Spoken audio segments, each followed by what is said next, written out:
பிரேக்ஃபாஸ்ட்டுக்கு வெல்லம் போட்டு சூப்புங்க.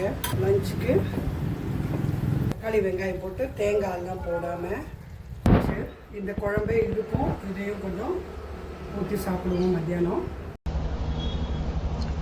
வணக்கம் ஃப்ரெண்ட்ஸ், இன்றைக்கி நம்ம வீட்டில் எலும்பு சூப்பு, மட்டனு எலும்பு வாஷ் பண்ணி வச்சுருக்கேன். ஈரல் வந்துட்டு பொரியல், அப்புறம் மட்டன் வந்துட்டு இது கறி வந்துட்டு நான் ஒரு ட்ரையாக ஒரு ஃப்ரை பண்ண போகிறேன்.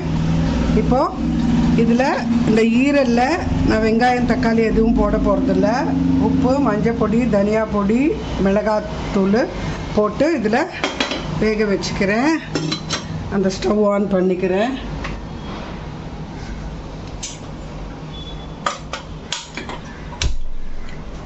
இப்போ அடுத்து இந்த இது எலும்பு சூப்புக்கு நான் வந்துட்டு ரெடி பண்ண போகிறேன். ஆயில் போட போகிறதில்ல. கடாய் நல்லா சூடாகிடுச்சு. ஆல்ரெடி நான் இதை ஆன் பண்ணி வச்சுருக்கிறேன் ஸ்டவ்வை. சோம்பு போட்டிருக்கேன். ஏன்னா சம்டைம்ஸ் மட்டன்லேயே நல்லா வந்துட்டு இது ஆயில் வரும். அதனால் இது சோம்பு பொரியட்டும். சோம்பு பொரியுது. இப்போ நான் வந்துட்டு இதில் ஒரு 3 டிஷ்ஷுக்குமே சேர்ந்த மாதிரி நான் ஒரு பொடியை அரைச்சி வச்சுட்டுருக்கேன். வறுக்காமல் தான். ஒரு 6 ஏலக்காய், ஒரு 8 கிராம்பு, ஒரு பிரியாணி இலை ஒரு 3 இந்த சைஸில், அப்புறமா ஒரு பெரிய ஸ்டார் அனாஸு, அப்புறம் பட்டை நல்லா இந்த அளவுக்கு 2 துண்டு, அதுக்கப்புறமா வந்துட்டு கொஞ்சோண்டு இந்த அன்னாச்சி பூவோட இது ஜஸ்ட்டு ஒரே ஒரு இது, அது ஃபுல்லாக கூட இல்லைங்க, ஜஸ்ட் அதில் ஒரே ஒரு லைன் மாதிரி எடுத்து இல்லை மொத்தத்தையும் அரைச்சி வச்சுருக்கேன் 3 டிஷ்ஷுக்குமே. இப்போ அதை கொஞ்சம் போட்டுடுறேன் இதுக்கு, இந்த எலும்பு சூப்புக்கு. இப்போ அதுவும் பொரியுது. இப்போ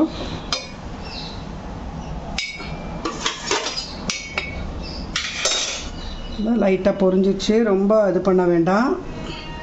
இப்போ இதில் வெங்காயம், சூப்புக்கு கொஞ்சம் வெங்காயத்தை இப்போ வதக்கிக்கலாம்.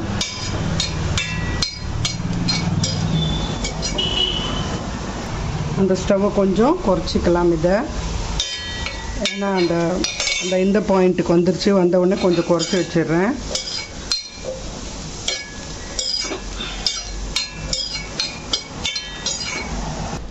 இப்போ வெங்காயம் அந்த அளவுக்கு வதங்கின உடனே தக்காளிங்க 1/4 கிலோ எலும்புங்க.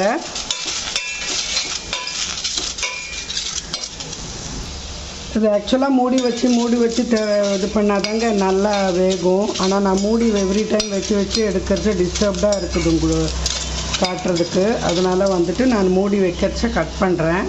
இப்போ நான் அதை ஆஃப் பண்ணிடுறேங்க, ஈரல் கீழே. இப்போ இதுக்கு தேவையான உப்பை போட்டுக்கிறேன். கொஞ்சம் வதக்கிக்கிறேன்.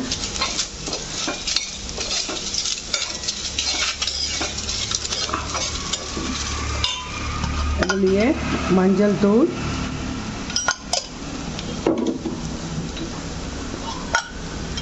மிளகாய் தூள், நல்லா காரமாக தாங்க வைக்க போகிறேன்.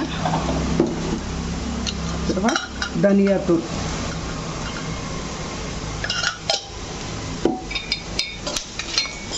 போட்டுட்டு லைட்டாக அப்படி வதக்கிக்கிறேன்.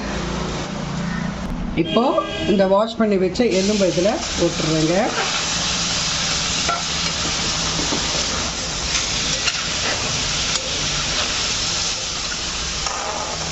வதக்கிக்கலாம். இப்போ இந்த மசாலாஸ் எல்லாம் நல்லா அதுக்கு படுற மாதிரி நல்லா வதக்கிண்டாச்சு. ஈவன் அதர்வைஸ் கொஞ்சம் வதக்கிட்டு குக்கரில் வைங்க, இல்லாட்டா அது ஒரு ஸ்மெல்லாக இருக்கும் பச்சை. கொஞ்சம் வதக்கிட்டா அந்த ஒரு பச்சை ஸ்மெல் இருக்காது நீங்கள் குக்கரில் வைக்கிறதுக்கு முன்னாடி.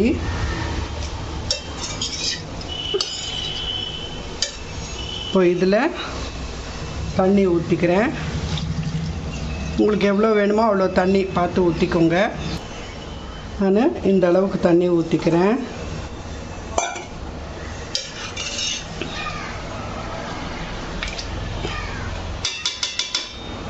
ஊற்றிட்டு இந்த மூடி வச்சு நான் இது பண்ணிக்கிறேன், லாக் பண்ணிக்கிறேன். நீங்கள் குக்கர் மூடினா உங்களது அந்த குக்கரில் வந்து லாக் பண்ணிக்கோங்க.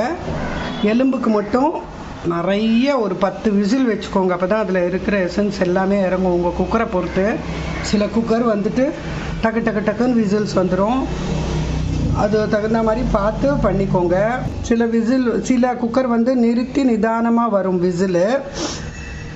சில குக்கர்ஸ் பட்டுன்னு வந்துடும். அது உங்கள் குக்கரை பொறுத்து நீங்கள் அது தகுந்த மாதிரி வச்சுக்கோங்க. நல்ல எலும்பு வந்துட்டு அந்த தண்ணியில் நல்லா கலந்து போயிட்டால் கூட பரவாயில்லைங்க, நல்லது தான். அது ஒன்றும் நம்ம சாப்பிட போகிறதில்ல, அதை மென்று தான் இது பண்ண போகிறோம். ஸோ அதுக்கு எவ்வளோ சாஃப்டாக ஏதாச்சுன்னா அவ்வளோ நல்லது. இன்னும் அந்த தண்ணியிலையே இன்னும் நல்லா மிக்ஸ் ஆகிடுச்சுன்னா இன்னமும் நல்லது தான். இப்போ இது வந்துட்டு இந்த கடைசி பாயிண்ட்டுக்கு வந்தப்புறமா நான் வந்து ஒரு 2 மினிட்ஸ் எக்ஸ்ட்ரா வச்சுக்க போகிறேங்க. அந்த கடைசி பாயிண்ட்டுக்கு வந்தப்புறமா குறைச்சிட்டு ஒரு 2 மினிட்ஸ் வச்சுக்க போகிறேன். ஏன்னா கொஞ்சம் எலும்பு இல்லையா, நல்லா அதோட சாறு பூரா இறங்கட்டும். அது கடைசி பாயிண்ட்டுக்கு வந்தாலுமே ஆஃப் பண்ணிடலாம். இது ஆக்சுவலாக சாரிங்க, நான் இதில் இஞ்சி பூண்டு பேஸ்ட் போடல. நல்ல வேளை அது இப்போ தான் லாக் பண்ணேன், வந்துருச்சு, இன்னும் சூடாகலை, மறந்துட்டேன். இப்போ அதில் இஞ்சி பூண்டு பேஸ்ட் போட்டுறேன்.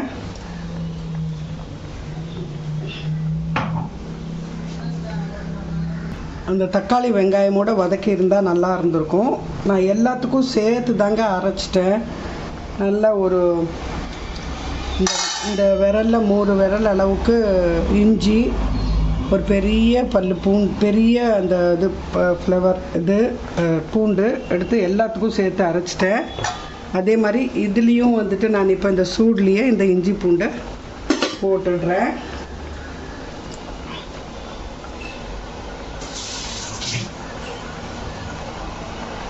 போட்டுட்டு அதை கொஞ்சம் இப்படி கலந்து விட்டுறேன். ஏன்னா இதில் சூடு இருக்கு இல்லையா.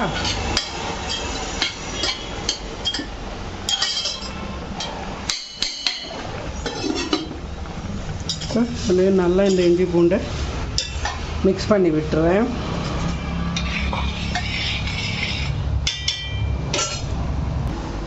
இதுவே கொஞ்ச நேரம் ஆயிருந்தால் மூடி வந்திருக்காதுங்க, ஏன்னா லாக் ஆகிட்டுருக்கோம். அப்போ தான் வச்சோம், மறந்துட்டோம். நல்ல இப்போ திருப்பி நான் இதை லாக் பண்ணிடுறேங்க. இப்போது இந்த ஸ்டவ் முடிஞ்சு இது வந்துச்சுங்க. இந்த ஆவி வந்து அந்த பாயிண்ட்டுக்கு வந்து அதை நான் 2 மினிட்ஸ் குறைச்சி வச்சுட்டு இப்போ இதை எடுத்து ஆறட்டுங்க. அது கம்ப்ளீட்டாக அந்த இதெல்லாம் குறையிற வரைக்கும். இப்போ இதை எடுத்துக்கலாம். இந்த ஈரல் வந்து இது ஒன்றுமே பண்ண போகிறதுங்க. நான் ஈரலில் இது வெந்துருச்சு. ஏன்னா இது ஏஎம்சி பாத்திரம் நான் சொன்னேன் இல்லையா. இப்போ அந்த பாயிண்ட்டும் நல்லா வெந்து போயிடுச்சு பாருங்கள். நல்லா வெந்துருச்சு. இப்போ இதை அப்படியே நான் அப்படியே வதக்கிடுவேன். கொஞ்சோண்டு கருவேப்பிலை போட்டுட்டு கொஞ்சோண்டு அப்படியே வதக்கிடுறேன். கொஞ்சம் மிளகுத்தூள் போடுறேங்க. மிளகுத்தூள் போட்டுட்டு கொஞ்சம் நல்லா இப்படி புரட்டி விட்டுட்டு இதை ஆஃப் பண்ணிடுறேங்க. ஆஃப் பண்ணிவிட்டு கொஞ்சோண்டு லைம் அதில் பிழிஞ்சு விட போகிறேன். அதுக்கு தகுந்த அளவுக்கு, ஏன்னா கொஞ்சம் தானே, அது ஜஸ்ட் 100 கிராம்ஸ் தான். நான் இதில் தக்காளி வெங்காயம் எதுவும் போடல, ஜஸ்ட்டு லைம் கொஞ்சம் இப்படி பிழிஞ்சிட்டு அவ்வளோதாங்க. இது ஸ்டவ் ஆஃப் பண்ணிட்டு தான் பிழிஞ்சிருக்கேன். இது எப்படியும் நம்ம சாப்பிட்றதுக்குள்ளே, ஏன்னா இது ஆல்ரெடி பாத்திரத்தில் ஹீட் இருக்குது அண்டு கசப்பு வரும். ஒரு வாட்டி அது ஒரு பயம் இருக்குது. சம்டைம்ஸ் கசப்பாக கூட வந்துடும் சூடில் நம்ம இது போட்டுட்டா. கொஞ்சம் கொத்தமல்லி போட்டுட்டு போகிறோங்க. அப்படியே அந்த சூடுக்கே அது நல்லா இதாகிடும். மூடி வச்சிடலாம். இது முடிஞ்சுதுங்க. உங்களுக்கு 2 மூடி இருந்தால் எப்படி 2 குக்கர் இருந்தால் ஒரு குக்கரில் அந்த குழம்பு அந்த எலும்பு சூப்புக்கும் இன்னொரு இதில் வந்துட்டு கறிக்கும் 2 குக்கர் யூஸ் பண்ணிவிட்டு என்கிட்ட ஒரே மூடி தான் இருக்குங்க அந்த செக்விக்கு. நான்வெஜ்ஜுக்கு. அதனால் வந்துட்டு அது ரிலீஸ் ஆன அப்புறமா தான் அடுத்த கிரேவிக்கு நான் வந்துட்டு அதில் ரெடி பண்ணிக்க போகிறேன். இது திறந்து பார்க்கலாங்க, வருதான்னு. மூடி வந்துடுச்சு, பார்க்கலாம் எப்படி இருக்குன்னு.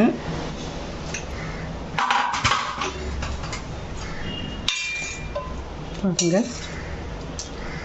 நல்லா வெந்து போயிடுச்சுங்க. இது எனக்கு தெரியுங்கிறதுனால எனக்கு இது நீங்கள் வந்து எலும்பு வச்சிங்கன்னா மூடி வச்சுட்டு அந்த கடைசி பாயிண்ட்டுக்கு வந்த அப்புறமா நல்லா ஒரு 5 மினிட்ஸ் கூட வச்சுக்கலாம் நீங்கள். வெந்துருச்சு. இப்போ இதில் நான் உப்பு காரம்லாம் செக் பண்ணிக்கிறேன்.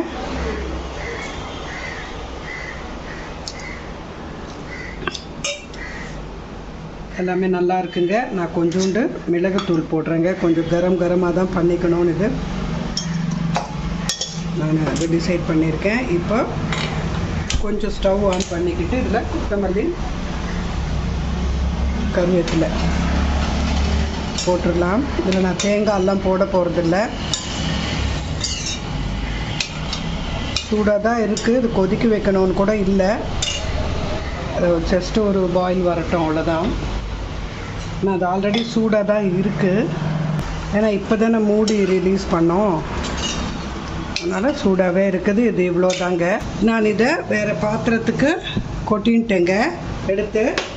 இப்போ இதே பாத்திரத்தில் நான் அந்த ஃப்ரைக்கு வந்துட்டு நான் இது பண்ண போகிறேங்க, காட்டுறேன். இப்போது அதுக்கு நான் ஒரு 1/2 கிலோ மட்டன் வந்து நான் வாஷ் பண்ணி வச்சுருக்கேன். நான் இது ஸ்டவ் ஆனில் தாங்க இருக்குது. இது நல்லா ஒரு வாட்டி நல்லா வதங்கட்டும்.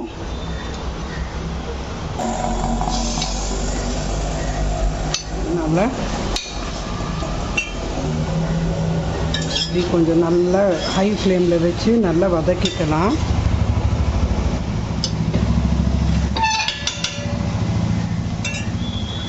இப்போ இதுலேயே நம்ம உப்பு, தேவையான உப்பு, நான் இது தக்காளி வெங்காயம்லாம் இது வேக வச்சு எடுத்துட்ட அப்புறமா போடுவேங்க. அதுலேயே தனியாத்தூள் 2 ஸ்பூனு, அதே மாதிரி மிளகாய்த்தூள் 2 ஸ்பூனு, மஞ்சள் தூள். இப்போ இதில் நம்ம எல்லாமே போட்டுட்டோம். உப்பு, மிளகாய்த்தூள், தனியாத்தூள், மஞ்சள் தூள் எல்லாமே இதை கொஞ்சம் நல்லா புரட்டிட்டு நல்லா வதங்கின அப்புறமா ஓரளவுக்கு இந்த தண்ணி எல்லாம் கொஞ்சம் இதான அப்புறமா நம்ம இதுக்கு தேவையான தண்ணி ஊற்றிட்டு இதை நம்ம வேக வச்சுக்கலாங்க. இப்போ நல்லா வதங்குதுங்க. இப்போ நான் இதில் இது ஜஸ்ட்டு கொஞ்சம் முழுகிற அளவுக்கு தண்ணி ஊற்றிக்கிறேன். ஏன்னா ரொம்ப ஊற்றிட்டாலும் இது என்ன ஆகும்னா ரொம்ப வெந்து போயிடும். ஊற்றிட்டு இப்போ ஆஸ் யூஷுவல் இந்த குக்கர் மூடி வச்சுட்டு லாக் பண்ணிடுறேன். இது வந்துட்டு நான் அந்த கடைசி பாயிண்ட் வந்தப்புறமா ஆஃப் பண்ணிவிடுவேன். ஆனால் அது எலும்புங்கிறதுனால அந்த கடைசி பாயிண்ட் வந்தப்புறமா கூட ஒரு நல்ல ஒரு 2-3 மினிட்ஸ், ஒரு 5 மினிட்ஸ் கூட வச்சுக்கலாம். நல்லா வேகத்துக்காக வச்சேன். இப்போ இது சீக்கிரமாகவே வெந்துடும். இப்போ இது பாருங்கள், ஆவியும் வந்துச்சு, பின்னாடியும் போயிடுச்சு. இது ஆஃப் பண்ணிடுறேங்க. இது ரிலீஸ் ஆன அப்புறமா நம்ம நெக்ஸ்ட்டு என்ன பண்ணுறதுன்னு பார்க்கலாம். இப்போது இது மூடி திறந்து பார்க்கலாம். மூடி வந்துடுச்சு, ஓப்பன் பண்ணலாம். இப்போது அது மூடி வந்துடுச்சுங்க. இது நல்லா வெந்து போயிடுச்சு. இதை தூக்கி வேறு பாத்திரத்தில் கொட்டிக்கிறேன். இதே பாத்திரத்தை ஆன் பண்ணிக்கிட்டு நான் எண்ணெய் விட்டுக்கிறேன்.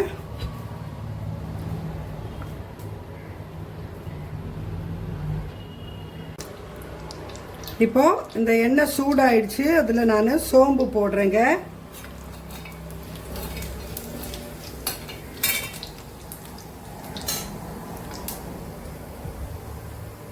சோம்பு பொரிஞ்ச உடனே அந்த நான் மசாலா இது பண்ணி வச்சுட்டேன்ல, அதை போடுறேங்க. அதை போட்டுட்டு அதுலேயே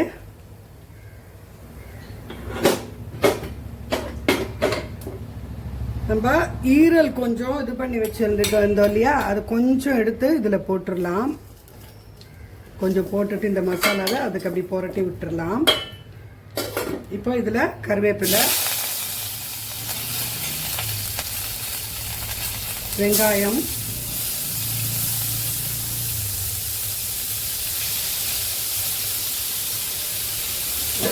வதக்கிக்கலாம்.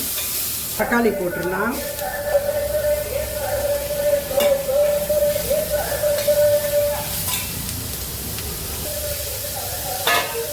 அடுப்பை குறைச்சிக்கிறேன்.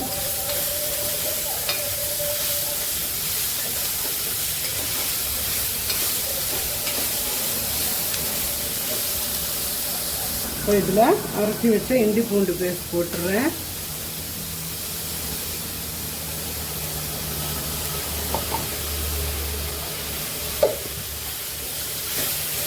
வதக்கிக்கிறேன்.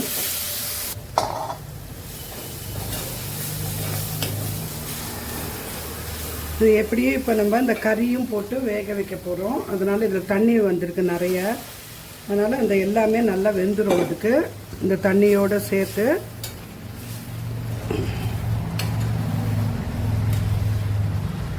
இது நல்லா க்ளோஸாக வர்ற வரைக்கும் நான் மூடி வைக்கிறேன். இப்போது நான் நல்லா வேகத்துக்காக மூடி வச்சுருந்தேன். இப்போ திறந்துட்டு பார்க்கலாம். இது நல்லா வருது. இப்போ நான் இதில் கொத்தமல்லி கட் பண்ணி போட்டுக்கிறேன்.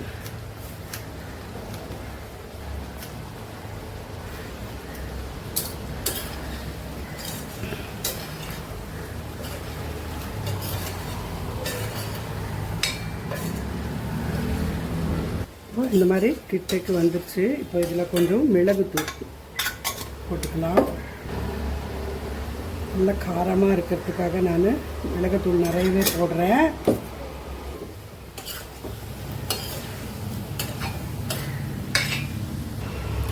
இப்போ இது அவ்வளோதாங்க. எப்படியே மூடி வச்சிடுறேன். இன்னும் நல்லா கிட்டைக்கு வந்துடும். அது ஆற ஆற அந்த சூடுக்கே.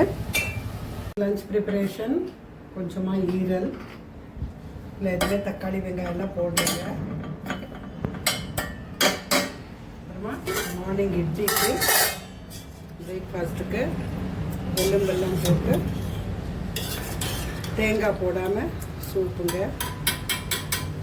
அப்புறம் லஞ்சுக்கு மட்டன் வந்துட்டு நல்லா உப்பு மாதிரி பண்ணியாச்சுங்க. தக்காளி வெங்காயம் போட்டு தேங்காயெல்லாம் போடாமல்